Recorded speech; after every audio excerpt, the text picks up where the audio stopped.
لاہور کے تھانہ ٹاؤن شپ کے اندر 2 لڑکیوں کو لایا گیا۔ لانے کے بعد ان پر پرچہ دیا گیا، گرفتار کیا گیا۔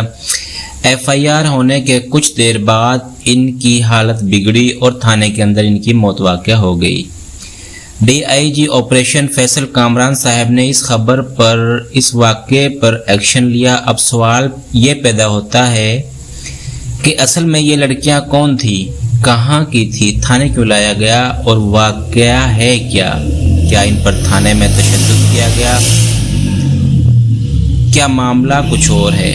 لاہور کا علاقہ ہے جی ٹاؤن شپ، اور ٹاؤن شپ میں رہتی ہیں ایک جوائنٹ فیملی کہتی ہیں کہ جس میں ماں باپ بہن بھائی سب مل کر رہتے ہیں۔ ذیشان لطیف ہے بھائی، ان کے ساتھ ان کی بہنیں اور ان کے ساتھ ان کی والدہ، یہ سب مل کر گھر پر رہتے ہیں۔ دوپہر 2 بجے ذیشان کے گھر کے دروازے پر ایک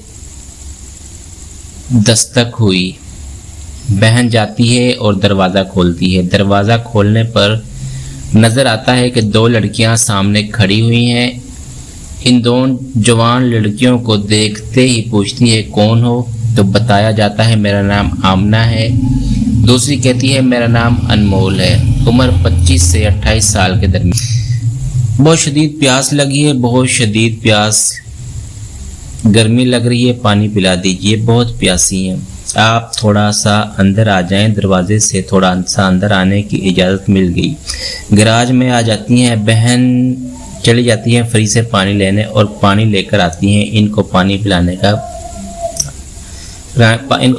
لگتی ہیں۔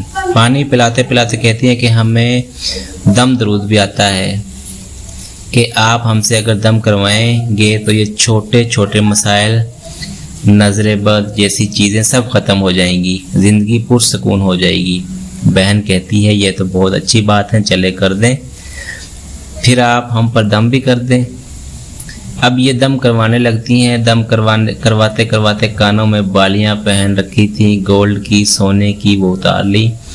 بہن نے پوچھا آپ سے دم کرنے کا کہا ہے، آپ تو بالیاں اتار رہی ہیں میری، یہ کیوں اتار رہی ہیں آپ؟ واپس دے دیں مجھے بالیاں میری۔ نہیں، دم ہو رہا ہے۔ یہ کھینچا تانی میں شور شرابہ شروع ہو گیا۔ بہن نے کہا تم لوگ تو چورنیاں ہو، تم لوگ چور ہو، تم لوگ تو ڈھونگ رچاتی ہو، دم کر رہے ہو۔ شور شرابہ ہوا۔ اب یہ دونوں انمول اور آمنہ یہ سمجھی تھی کہ گھر پر کوئی نہیں ہوگا، لیکن گھر پر تو ذیشان موجود تھا۔ وہ بھاگ کے باہر آیا۔ بھائی کو جب باہر آتے دیکھا تو بالیاں لی اور پھر یہ کہا کہ انمول اور آمنہ نے ہمیں کہا کہ چھوڑ دو، ہم نے جانا ہے۔ یہ کہ جانا کدھر ہے؟ کہتے ہیں نہیں جانا، اب پولیس اسٹیشن میں بلاتا ہوں، پولیس کو بلاتا ہوں۔ پولیس اسٹیشن چلتے ہیں، پولیس کو کال کی۔ وہ کہتی ہیں نہیں، ایسا کچھ بھی نہیں ہے، ایسا کچھ نہیں ہے، تم لوگ بلا وجہ ہمارے پیچھے پڑ گئے ہو، ہم نے تو بس دم کیا تھا۔ دم کے دوران بالیاں اتارنی پڑتی ہیں۔ ذیشان نے کہا کہ نہیں، ایسا نہیں ہوتا۔ اتنے میں ان دونوں وارداتیوں نوسرباز خاتون اوپر سے کیا کرتی ہیں کہ اپنے کپڑے پھاڑ لیتی ہیں، شور کرنے لگتی ہیں، اس نے ہمیں مارا ہے، اس نے کپڑے پھاڑ دیے، یہ کہہ کر یہ ڈرامے بازیاں اس نے شروع کر دی۔ محلہ اکٹھا ہو گیا، شور شرابہ ڈل گیا۔ اس کے بعد 15 کی کال کی جاتی ہے۔ پولیس ٹاؤن شپ سے تھانہ، کیونکہ ٹاؤن شپ لگتا ہے نزدیک ہے، نفری آ جاتی ہے۔ آ کر پوچھتے ہیں بھائی کیا ہوا؟ دونوں پارٹیوں کو تھانے لے جاتے ہیں، یعنی ادھر سے ذیشان کو اور ادھر سے ان دونوں کو، انمول اور آمنہ کو۔ جا کر پولیس جب پوچھ گچھ کرتی ہے تفصیلی تو یہ دونوں گلٹی پائی جاتی ہیں، مطلب ان کا قصور پایا جاتا ہے۔ ان دونوں کا CRO چیک کیا جاتا ہے تو ان پر پہلے بھی پرچے شو آف ہوتے ہیں۔ اس کے بعد ان دونوں پر FIR درج کی جاتی ہے 420 369 کی۔ یہ دفعات لگائی جاتی ہیں۔ ان کا مدعی بنتا ہے ذیشان۔ یہ لڑکیاں گجرات کی لڑکیاں ہیں، یعنی ان کا آبائی جو ڈسٹرکٹ ہے وہ گجرات آتا ہے۔ اب اس کے بعد پولیس یعنی جو کہ آپریشن ونگ اس کو حوالے کر دیتی ہے انویسٹیگیشن ونگ کے. اب قانون کے مطابق اگلے دن پیش کیا جاتا ہے مجسٹریٹ کے پاس. اب قانون یہ بتاتا ہے کہ خواتین کے لیے یہ ایک حوالات ہے اور وہ حوالات ہے لٹن روڈ پولیس اسٹیشن میں. وہاں پر لٹن روڈ جو پولیس اسٹیشن ہے وہاں پر خواتین کو رکھا جاتا ہے. حوالات میں ہر تھانے میں نہیں رہ سکتی. ان کو بھی شفٹ کرنے کے لیے وہاں لے کر جا رہے تھے کہ اچانک سے ان کی طبیعت خراب ہو جاتی ہے. 11:22 پر کال کی جاتی ہے. جب ٹیم آئی تو انہوں نے فرسٹ ایڈ دیا پر ان کی حالت بہتر نہ ہوئی بلکہ مزید ان کی حالت بگڑنے لگی. پھر ان کو لاہور کے سرکاری ہسپتال جناح ہاسپٹل لے کے جایا گیا. جناح ہسپتال میں ڈاکٹروں نے جب ان کا معائنہ کیا تو یہ کہا کہ سوری ان کی موت ہو چکی ہے اور ان دونوں کو آپ ان کی موت ڈکلیئر ہوگی. پھر کیا ہوتا ہے کہ جناب باقاعدہ طور پر جو میڈیکل رپورٹ ہے وہ کروائی جاتی ہے اور میڈیکل رپورٹ میں یہ بات کلیئرلی طور پر سامنے آ جاتی ہے کہ ان دونوں نشہ کر رکھا تھا اور اوور ڈوز تھی.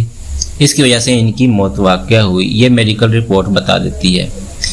D I G operation Faisal Kamran تک یہ خبر پہنچی تو وہ اس خبر پر ایکشن لیتے ہیں, خود دیکھتے ہیں اور پھر انہوں نے باقاعدہ ایک تصدیقی بیان جاری کیا. اس تصدیقی بیان میں یہ کہا جاتا ہے کہ کسی قسم کا کوئی تشدد نہیں ہوا, اوور ڈوز واقع ہوئی ہے اور موت کی وجہ بنی ہے. سوشل میڈیا پر مختلف جگہوں پر شبہ ظاہر کیا جا رہا ہے کہ تشدد کیا گیا, لیکن انہوں نے تصدیق کی ہے کہ ان پر کسی قسم کا کوئی تشدد نہیں ہوا, معاملہ کوئی اور ہے. اس میں کوئی صداقت نہیں, اس میں کوئی حقیقت نہیں ہے کہ ان پر تشدد کیا گیا ہے. یہ ہے جی وہ سارا معاملہ جس پر خبریں بہت گردش کر رہی ہیں. لیکن قانون کے مطابق اگر پولیس کی حراست میں کسی کی موت واقعہ ہو جائے یا کوئی فوت ہو جائے, کوئی مر جائے, تو پولیس ہی اس کی جواب دہ ہے جس تھانے میں یہ سب کچھ ہوتا ہے. میں نے ایسا سنا, لیکن میں نے ایسا بھی سنا کہ اگر وہ موت قدرتی ہے, وہ موت نشہ وغیرہ کر کے آئی, تو ڈیفینیٹلی پھر پولیس نے تو اس کی ذمہ داری نہیں لینی. پولیس تو ذمہ دار ہے. اگر ان پر تشدد ہوا, پولیس کے پاس سے کوئی مرے گا, تو پھر پولیس ہی اس کی جواب دہ ہوگی. لیکن اس کیس میں ایسا ابھی تک کچھ سامنے نہیں آیا ہے. باقی جیسے جیسے اس کیس کی اپڈیٹ آتی جائے گی ہم آپ کو مزید اس بارے میں اپڈیٹ کرتے رہیں گے.